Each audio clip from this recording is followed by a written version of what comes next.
Okay, ready? Redwall. We're in part 1, chapter 18. Now remember, Matthias has just snuck out of the abbey to go get the Martin tapestry back and met a guy by the name of Basil Staghair and rescued the Vole family, but unfortunately was discovered. So, and the rats are away because they're in the process of attacking the abbey. So, here we go. Chapter 18. Clooney massed his forces on the roadside ditch opposite Redwall Abbey. He stood well back in the meadow behind the ditch, surrounded by his captains. Here, where he was out of range, he could direct the entire operation. But at the moment, he was not having things all his own way. For a start, he did not have many archers. Rats are notoriously bad at bow making and the fletching of arrows. From the ramparts of Redwall, the field and harvest mice sent down volley after volley of tiny arrows, which, while they had no great killing power, were causing much wounding and discomfort in the ranks of Clooney's horde. Standing beneath his banner, which was rammed into the earth, Clooney cracked his tail. Redtooth, Darkclaw, tell the sling throwers to stand ready. When I give the signal, I want to see a good heavy barrage of stones hitting the top of that parapet. That'll make them keep their heads down. Frogblood, Scumnose, you two will organize the gangs with the scaling ladders and grappling hooks. See they all get up to the top of that wall and no blunders. The rat captains marched off to the ditch to make ready. Clooney held his tail up to give the signal. On top of the wall, the mouse archers kept up their relentless hail of arrows into the ditch. Constance strode up and down, holding a heavy cudgel in her paws as she urged them on. That's the stuff to give 'em, mice. Keep those bows twanging. Knowing the supply of arrows was not endless, the badger looked to the heaps of rubble and stone along the parapet edges. Brother Rufus, Formal, be ready to shift that lot overboard at a moment's notice. Smack, clang, bang, thud. A hail of sharp stones and pebbles whizzed upwards, rattling against the monastery or masonry as Clooney waved his tail in the meadows below. Taken unawares, several mice were felled, and a mole lay stunned. Get your heads down, everyone! Lie flat! Constance shouted. The defenders instantly obeyed as the shower of missiles increased. Running along the ramparts, bent double, the abbot cried out, Stretcher bearers, over here! Help me to get the casualties down to the cloisters. Winifred the otter lay alongside Constance and whispered to her, Hear that scraping? Clooney's ladder putting something against the walls. It's my guess they'll be trying to climb up while we've got to lie low. Even as Winifred spoke, 2 grappling hooks with climbing ropes attached came clanging over the parapet and lodged in the joints. Stay low, my friends, whispered Constance. Give them a bit of time to get off the ground. I want plenty of rats to be high up before we make a move. Pass the word along. So a grappling hook comes over the walls like this, and there's a rope down below, and then they climb up the rope. So she's saying, wait until there's a lot of rats on the rope. Let's see now. Below in the meadow, Redtooth waved his cutlass and laughed wildly. Your plan is working out, Chief. Look, there's old Fangburn and his gang nearly at the top of the wall. Clooney lifted his visor to get a better view. It was too late to call out against what he saw happen next. A veritable avalanche of earth and rocks cascaded over the parapet. It smashed straight onto the main ladder. Rats screamed aloud and grasped at midair as they were swept from the ladder to the road below. The ladder fell sideways, cannoning into another one that had been set up beside it. As both ladders fell, there were scenes of mass chaos. Badly wounded and shocked, the survivors on the roadways tried to crawl back to the safety of the ditch, only to be buried beneath rubble that thundered down on them. Many lay trapped beneath the heavy ladders that had fallen. The air resounded with screams and moans. Clooney ranted and swore. Leaving his standard, he rushed across the meadow. Taking the ditch in a single leap, he darted across the road. Grasping a hanging rope, he began hauling himself up, claw over claw. As the solitary beaver gnawed through the last strands, the rope parted. Clooney fell from a fair height and sprawled on the dusty road in an undignified heap. Clooney flung himself into the ditch. Regrouping the sling throwers and a few archers, he ordered them to await his command. At the top of the walls, the last climbing rope had been severed. A hearty cheer rent the air as the Redwall defenders broke cover to survey their handiwork. Fire! Clooney roared. Stones and arrows sped upward with devastating effect. Several mice and woodlanders cried out and fell. The results heartened Clooney. All was not lost. He began devising a new plan. In Mossflower Woods, Ragear was struggling with the rope that bound him to the oak tree. He could hear far off sounds which meant only one thing: his chief was attacking the abbey. Straining his neck downwards at an uncomfortable angle, Ragear was able to get his teeth into the tough climbing rope.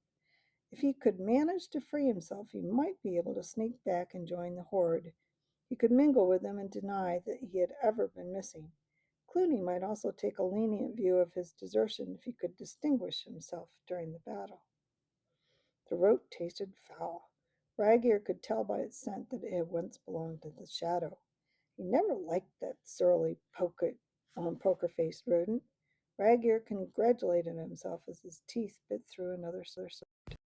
Ha! Open that. No rope can keep Ragear a prisoner for long. Poor old shadow, if only you could see your lovely rope now. Ragear straightened up for a moment to ease his neck. The laughter died on his lips. A horrified gurgle bubbled from his throat. Icy claws of terror gripped his chest. Swaying hypnotically about a foot from his face was the biggest, strongest, most evil-looking adder that had ever been born. An adder is a snake. The rat was completely petrified. The breath seemed to freeze in his lungs. The sinister, blunt head moved in a lazy rhythm, its forked tongue flickering endlessly in and out, the round, bead-like jet eyes never leaving his face for an instant. Its voice was like dry leaves rustling in an autumn breeze. Asmodeus, Asmodeus, it hissed. So kind of you to untie yourself, rat. Come with me. I will show you eternity. Asmodeus, Asmodeus. It struck with lightning speed. All that Ragear felt was a sudden, sharp sting to the side of his neck. His limbs became flaccid, his eyesight shrouded by a dark mist. The last words Ragear ever heard on this earth were uttered in the adder's sibilant hiss. Asmodeus, Asmodeus. Clooney scratched the floor of the ditch with his claw. It was all there, the design for his next move. He would attack the abbey secretly from the mossflower side. It would be a surprise maneuver.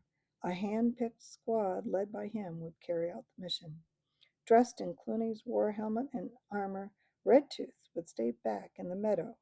His disguise would be sufficient to fool the defenders from the distance of the high walls. The rats in the ditch were ordered to continue pressing home the attack until Clooney and his party scaled the walls from behind and fought their way across the grounds to open the abbey's gates. After issuing orders to his remaining captains, Clooney, accompanied by a score of assorted rats, weasels, stoats, and ferrets, crept off along the course of the ditch. They carried with them the long plank from St. Ninian's lich gate fence. Silently, they traveled in a northerly direction till they were out of sight of the walls. Climbing out of the ditch, they crossed the road into Mossflower Woods. Clooney sat on a fallen tree trunk and told his squad what was required of them. I'll wait here with the plank carriers. The rest of you split up and search the area for any big high trees growing near the abbey walls. Make sure that the tree you pick is higher than the wall itself and not too difficult to climb. Right? Got that? Get going." Clooney watched them strike off into the undergrowth. His previous good mood had deserted him. He was working himself into a foul temper over the day's performance from his mighty conquering horde, shown up by the simple tactics of woodland creatures and mice. He snorted and dug his powerful claws into the rotten tree trunk, sending beetles and woodlice scurrying as he tore out a chunk of the spongy timber.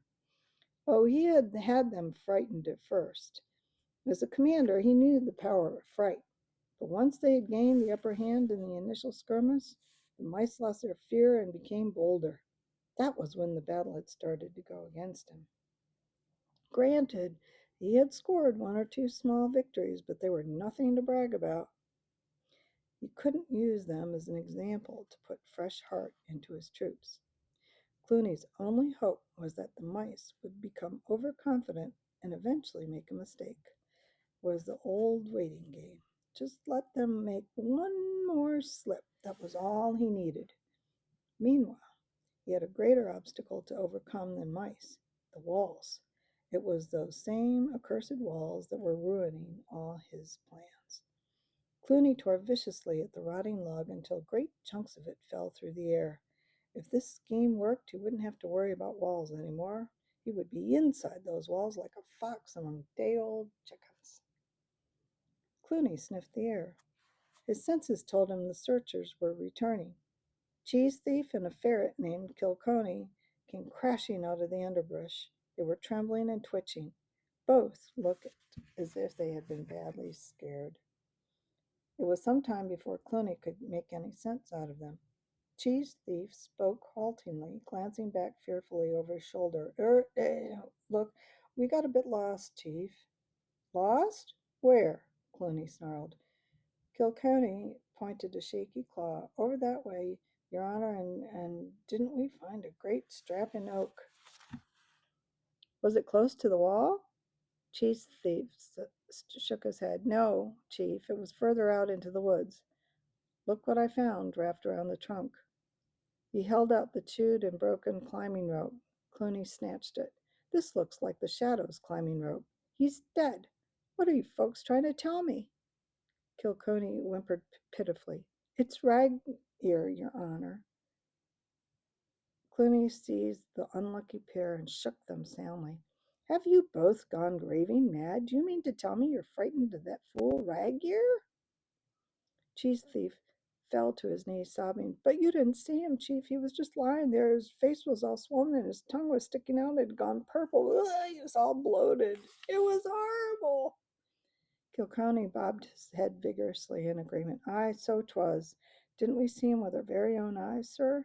Poor old Rag-ear, and him going backwards all the time." "Going backwards?" echoed Clooney. "Indeed he was," said the ferret, "and your man here says to me, 'There's something pulling Rag-ear along.' Sure, we couldn't see what it was all for the bushes, so we pulled them aside to one side between us, and what did we see?" "Well, what did you see?" barked Clooney irritably. Kilconey stopped and shuddered.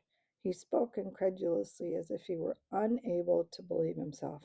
"We saw the biggest snake you've ever clapped eyes on, the father of all serpents. He had poor Rag-ear's body by the feet and was dragging it along backwards." Clooney's one eye widened. "What did this serpent do when it saw you?" "It let go of Rag-ear and looked at us," squeaked the cheese thief.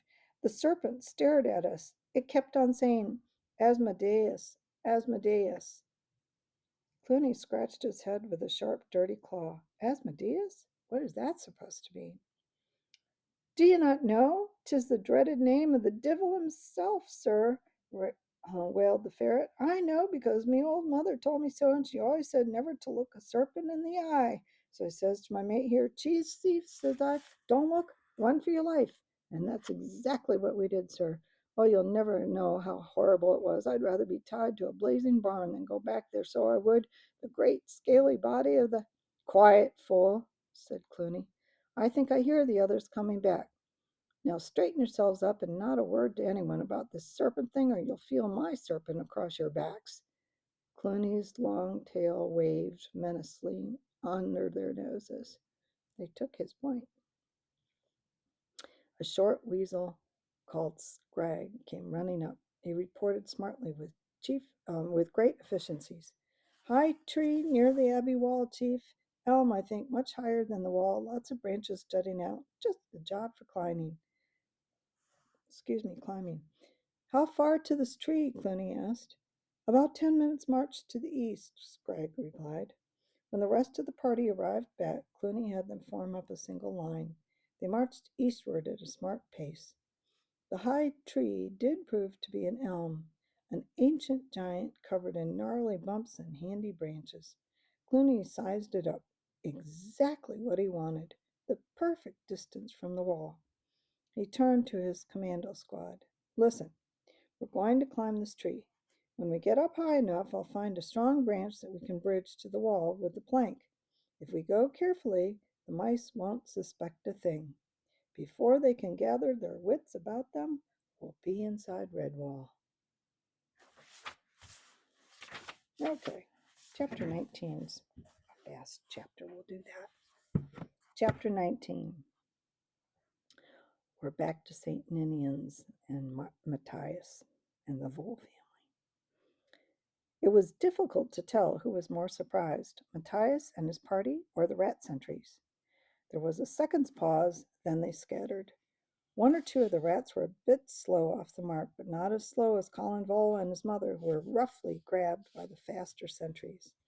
Matthias dodged, wriggled, and ran free, tripping a rat who was about to seize Mr. Vole. The young mouse ran, pushing the vole in front of him and calling out, "Run! Keep going, Mr. Vole! Try to make it to the woods and hide!" The vole faltered. "But my wife, Colin, the rats have got him." Matthias pushed him roughly forward. "They'll get you too if you don't hurry. Move yourself, Vole. You'll be no good to your family as a prisoner again." Taking Matthias's advice, Abram Vole ran as fast as his legs could carry him. Matthias turned and picked up the heavy branch. He faced the oncoming rats. "Only a dozen of you," he taunted. "Let's see what you rats are made of. First come, first served." Matthias swung the branch. It whooshed through the air, causing the rats to stop in their tracks.